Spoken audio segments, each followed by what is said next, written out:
Maryland's primary election's already been postponed from April to June, and now it looks like the push towards social distancing could have voters voting by mail. We have Mark Roper live at the Inner Harbor right now. And Mark, a lot of people are working from home right now, and there's a chance that Maryland voters could be voting from home this time as well.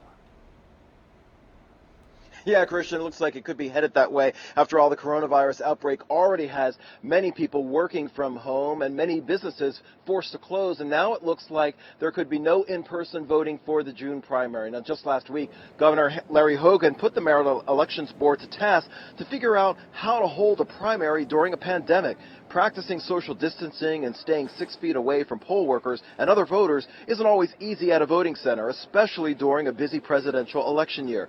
Baltimore voters also will be casting ballots for mayor, city council president, and comptroller, as well as city council seats. Meanwhile, many poll workers may be older adults who also are most vulnerable to the dangers of the coronavirus. So following the recommendations of health officials, the State Board of Elections voted Wednesday afternoon to not have voters cast their ballots in person for the June 2nd primary.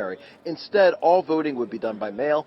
Voters would be sent a ballot with a prepaid envelope to be placed in the mail or drop box. Now, Governor Larry Hogan already announced last week that the special election for the 7th Congressional District, scheduled for April 28th, will be held by mail. That seat was vacated by the late Elijah Cummings, who died in October. The special election is only for those living in Maryland's 7th Congressional District. Those voters will choose between Democrat Kwesi Mfume and Republican Kim Klacik. Now, as far as what happens next with the June primary, the Maryland Election Board will have to send its plan on how it plans to make all of this happen to the governor by April 3rd, which at that point, Governor Hogan will be expected to make a decision on voting by mail. We are live at the Inner Harbor. Mark Roper, WMER 2 News.